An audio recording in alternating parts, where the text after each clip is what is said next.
Hey there, in this video we'll show you how to hide liked page posts in your Facebook feed on your PC. Let's get started. Step 1. Open Facebook.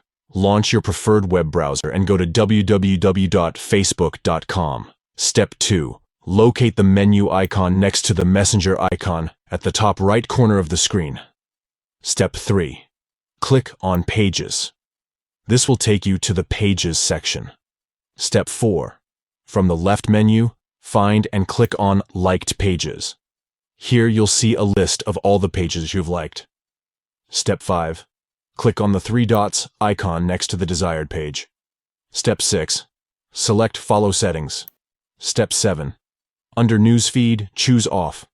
Step 8. Finally, click on Update to save your changes. By following these simple steps, you can easily hide liked page posts in your Facebook feed on your PC. This allows you to have a more personalized and clutter-free feed.